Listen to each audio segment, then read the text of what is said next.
You know, at this point, I don't think there's any hiding the fact that I've got an addiction. I'm a gunaholic. I tried curbing the addiction, taking some time off. I went 5 months without buying a gun, but I relapsed. Let's go check it out. Intro.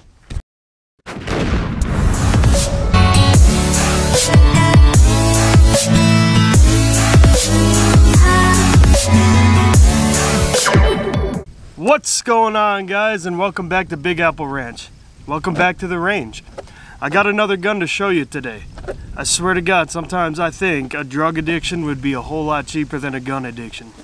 But regardless, if you read the title of the video, then you know that this is a Colt King Cobra 4-inch target model. Now, this gun here is my first Colt. It's not my first revolver. I've got quite a few actually, but this is my first Colt. And when I heard that they re-released their snake guns, I got pretty excited.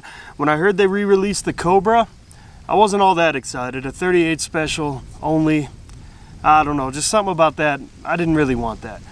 But when I heard they re-released the King Cobra, I was slightly excited, but I didn't want a 3-inch 357 revolver. I was holding out hope that they would release a 6-inch version of the King Cobra or re-release the Python. Well, when I went to my local gun store and I saw that they had released a 4-inch target version of the King Cobra, I said, that gives me a reason to buy the Python down the road, right? So I went ahead and I jumped on this King Cobra. Now, one of the things I really like about this model is instead of the black synthetic grips that you get with the 3-inch version, this comes with some real nice wooden grips with the Colt inlays, and it's a beautiful gun. I really do like the way that it feels in the hand, the weight. It's a well-balanced gun, 6-shot 357. Now I've already put about 50 rounds of 357 through this gun, and compared to my other two 357 Magnums, my Chiappa Rhino and I've got an older Taurus, this is the smoothest shooting 357 I own, hands down. The rest of my revolvers are all Smith & Wessons, and I thought that I was a Smith fanboy until I died. I thought Smith just had it made until I picked up my first Colt. This is hands down smoother than almost every revolver I have. The only revolver that has a smoother trigger than this gun would probably be my 500 Smith, which may not make a whole lot of sense, but for some reason that 500 Smith is just a smooth shooting piece. This is a very high quality revolver. Now you'll see on YouTube a lot of people are comparing these newer Colt snake guns to the older Colt snake guns. Well, the difference between me and them is I've never had the pleasure of owning or shooting any of the original Colt snake guns, so I couldn't tell you how it compares, but I can tell you what this gun is, and I take this gun for what it is, and that's a high quality modern day revolver. And what I mean by modern day is they use modern day techniques to make a lot of these parts in this gun, like a lot of MIM parts. They're mass produced, they're not handmade like back in the day. And I can see why someone would want a handmade gun, and I can see the appeal of a handmade high quality revolver like some of the older snake guns. As of right now, this is top 2 in my safe for the nicest revolver I own, second only to my 500 Smith. Now in the box, when you buy this gun, you're gonna get the gun itself, obviously. You're gonna get a nice injection molded Colt case, the obligatory trigger guard. You're gonna get some instructions for it. You'll get a warranty card, an NRA card. You're gonna get some Lucas Extreme Duty gun oil. I didn't even know Lucas made gun oil. If anybody has ever used Lucas gun oil, leave down in the comments below. Let me know how it is. You're gonna get that orange plastic thing that they put in the cylinder for people that want to dry fire this gun in the store. It gives the hammer something to hit. And that's about it. That's all you're gonna get in this bag. That's all you're gonna get in this box.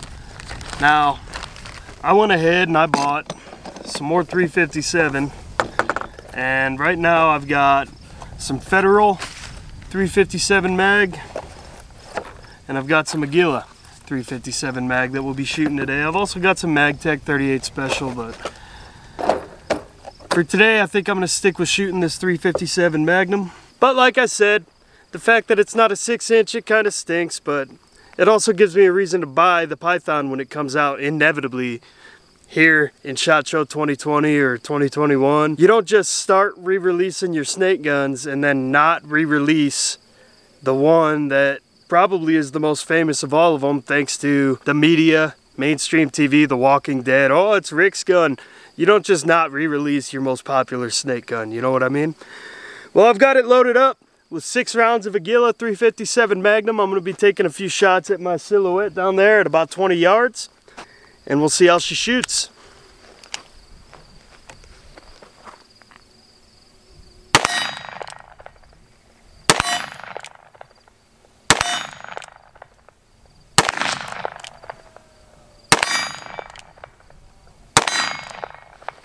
Of course I pulled one, I always pull one.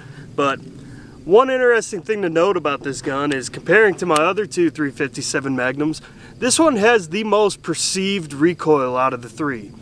Now the Taurus, it might be that the bore axis is a little lower, I don't know.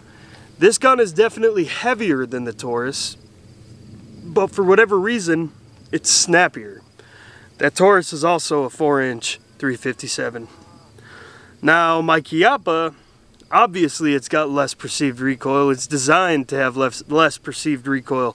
The barrel comes out of the bottom of the cylinder, and so it makes almost a straight line with your palm, making the bore axis straight with your arm, or as straight as it can be. So obviously that one's got less perceived recoil when shooting 357 Magnum. Why this one feels like it has more kick than the Taurus, I don't know, but it's definitely manageable. It's only a 357. It's not anything to be afraid of. We're not talking about a Smith 500. We're not talking about a 44 mag even. We're talking about a 357. Super manageable.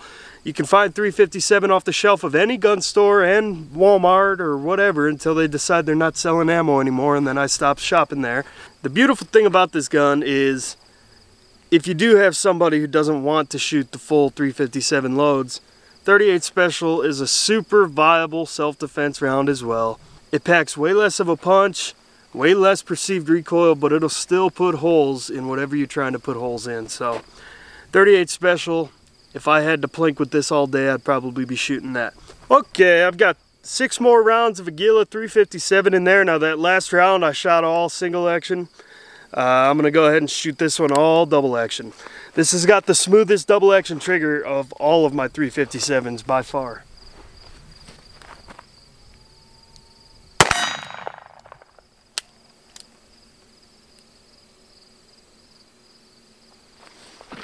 Huh. Well, I think I've got my first malfunction. Now this right here, this is the first round that I shot. Let's see if we can get it to focus. And you should be able to see that I had a primer strike and it went off. Now when I went to squeeze the trigger on round number 2,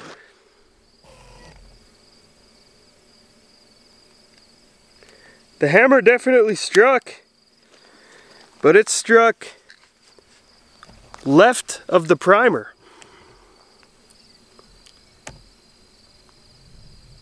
Can we see that?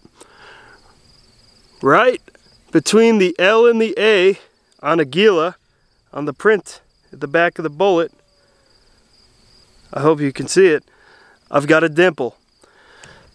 That's strange. Now I don't know if I got my finger up there and I interrupted the cylinder as it was trying to rotate. I'm going to take a couple of more shots in double action, or try to, and we'll see how it goes.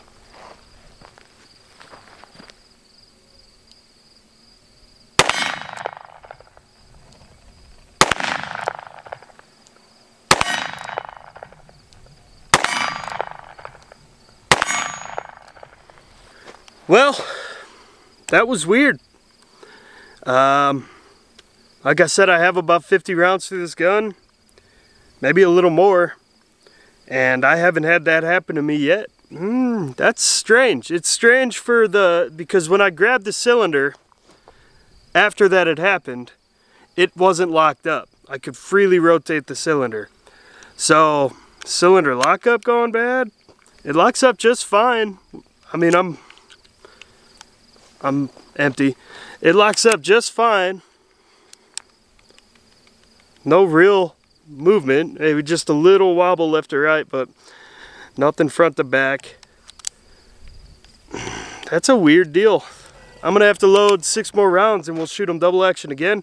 I'm gonna shoot a little quicker because that last 5 rounds that I shot, I felt like I slowed it down some to really watch the cylinder to make sure it was locking up and rotating.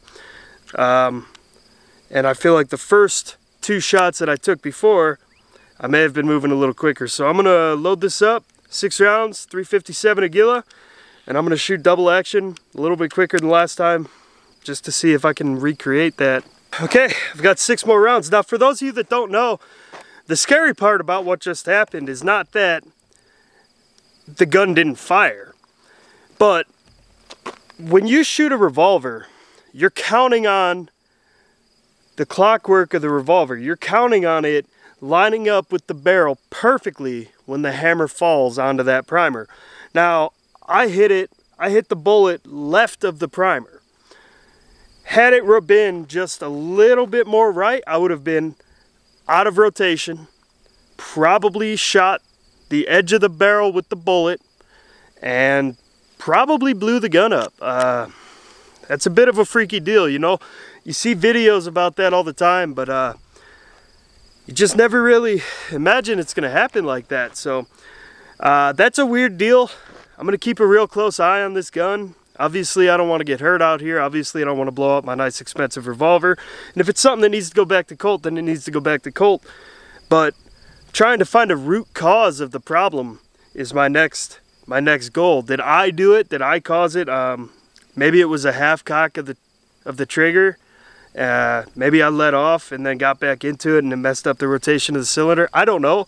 I'm going to keep on playing with it. Clearly, I don't want to blow the gun up. Clearly, I don't think that's going to be a regular occurrence. Seeing as how that was the first time it's happened to me, and I've got 50, 60, 70 rounds through the gun.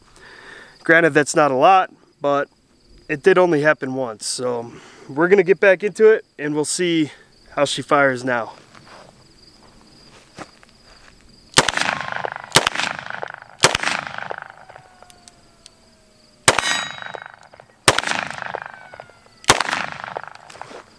I don't know if I'm going to chalk that up to a freak thing, to a break-in thing, but I am going to tell you, watch out for that with the revolver. Not just a Colt, with any revolver.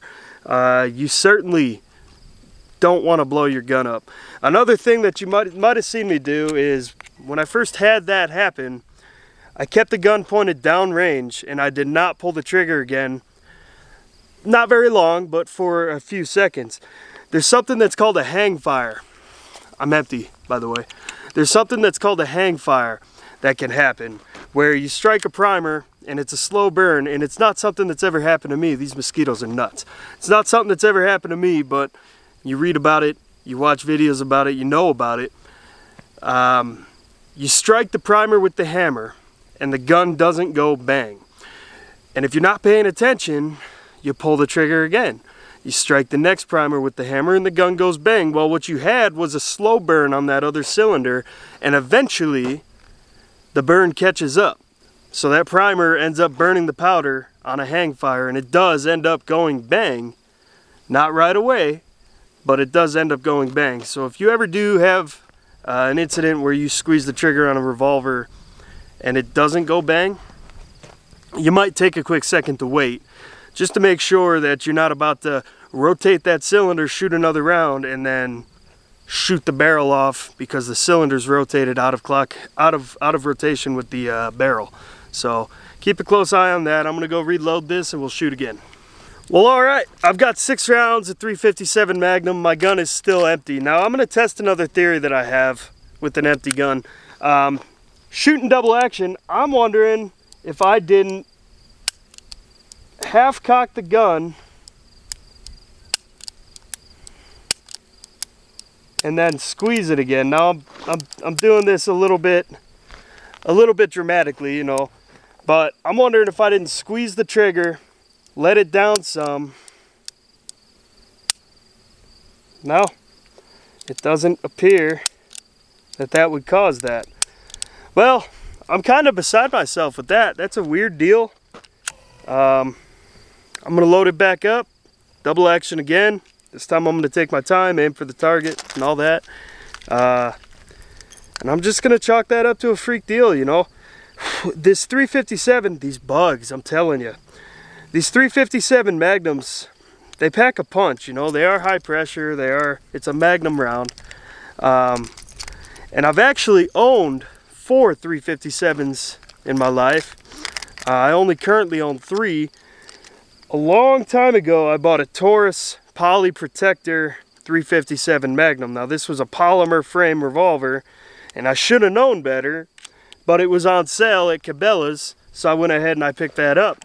Well, 13 rounds of 357 Magnum through this Taurus, and something internally blew apart. I could no longer shoot it double action, and I had to fight to cock the hammer single action. Everything was still clocked right, it would still rotate. Something internally blew up in 13 rounds of 357. So I took it back to Cabela's, told them I wouldn't trust my life to a gun that breaks in 13 rounds, and that I didn't want to send it back to Taurus, I wanted my money back. And then I used the money to buy a Kimber 1911. So here I've got this gun again. I'm gonna shoot another 6 rounds, 357 at the target, double action. At this point, I'm still aware of what happened, but I'm gonna chalk it up to a freak thing because I haven't had it happen again. So I'm gonna shoot 6 rounds at this target and we'll see how it goes.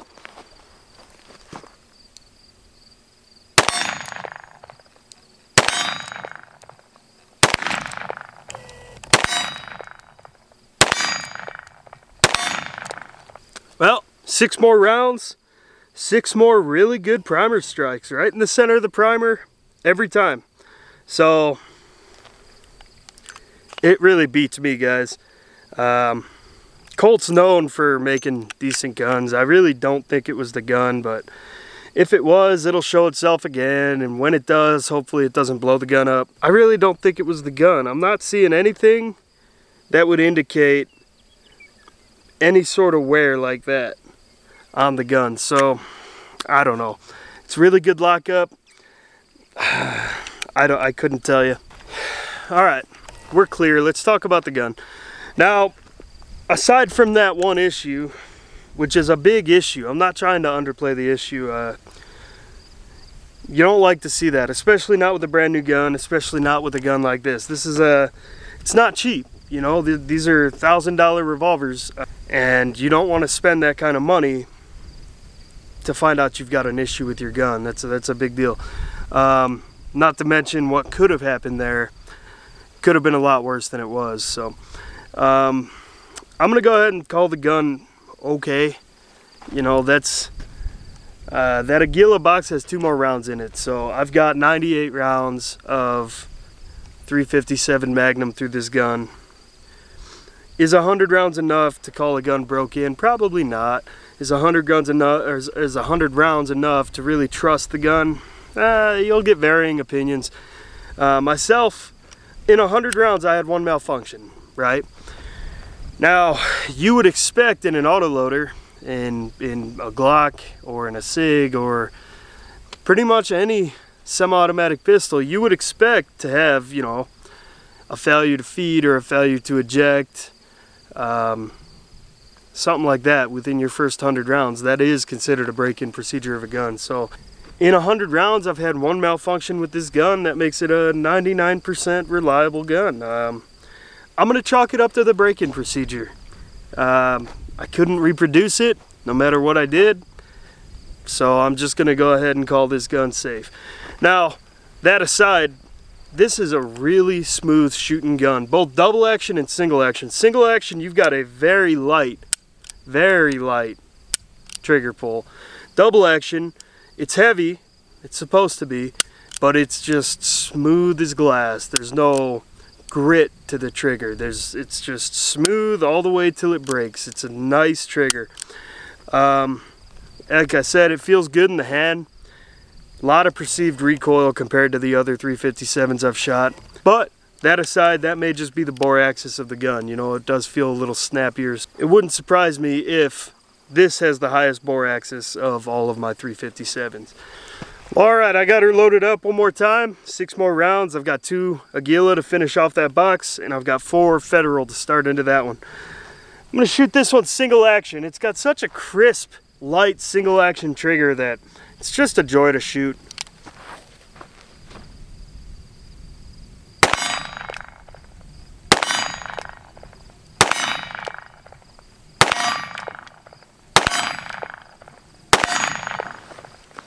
That is a nice shooting, accurate gun. I really enjoy this revolver. Well, alright guys, let's go over my final thoughts about this gun. Is this the cheapest revolver on the market? Absolutely not. Is it worth the price difference between going out and buying, say, a Smith or a Ruger? You know, if you're an enthusiast and you really enjoy shooting revolvers, then I'm going to say yes. You're going to notice the difference right off the bat. You're going to notice how smooth and how nice the trigger is. Now, that's not saying you couldn't take your Smith or your Ruger to a gunsmith and have a trigger job done and make it just as good, if not better than this, for probably less than you're gonna spend on this gun. I'm an enthusiast. I like to shoot as many guns as I can. You know, as many guns as I am financially capable of shooting is what I like to do. I like to experience the guns. In 110 rounds, I've had one malfunction with the gun that could have turned out a lot worse than it did. I'm still gonna call that break-in for the gun. So I would recommend you go and hold one of these guns. Go pick it up in the store. Ask the clerk behind the desk if you can dry fire the gun, because it does have that protective ring in it. Ask him if you can dry fire it. Feel the trigger.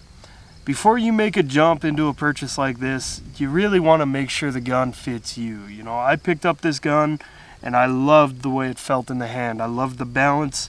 I loved the trigger. I loved everything about it, so I went ahead and I jumped for it. Was it exactly what I wanted? No. 4 inches is cool, 6 inches is better. But, like I said, that just gives me a reason to buy the Python when it comes out. So, I'm going to go ahead and say I'm happy with the purchase. It shoots like a dream. Super accurate gun. 20 yards, you know, any misses that you heard were me, not the gun. Absolutely. A few times there I wanted to shoot it real quick, try to see if I could recreate that cylinder not locking up like it did before. I couldn't. Anyone that's ever experienced that before and has any suggestions for me, if you don't think that it's gun break-in, go ahead and leave it in the comments below. Get a hold of me, because I have never had my revolvers not lock up like that. That was freaky. I've heard about it. I know what could have happened. You know, if you're out of time with your barrel, your gun is bye-bye. So yeah, it's freaky. It's not very good, but seeing this out only happened once and I could not recreate it no matter what I did, I'm gonna go ahead and just call it a freak deal, you know. Thanks for watching Big Apple Ranch, guys. I hope you enjoyed the video. I hope you liked the review of the Colt King Cobra. Go ahead and leave a like, comment, and subscribe down below. It really helps me out. If there's anything you want to see in the future, go ahead and leave it in the comments below. I always try my best to respond to everybody that comments to my videos, and I'll catch you next time. I'm out.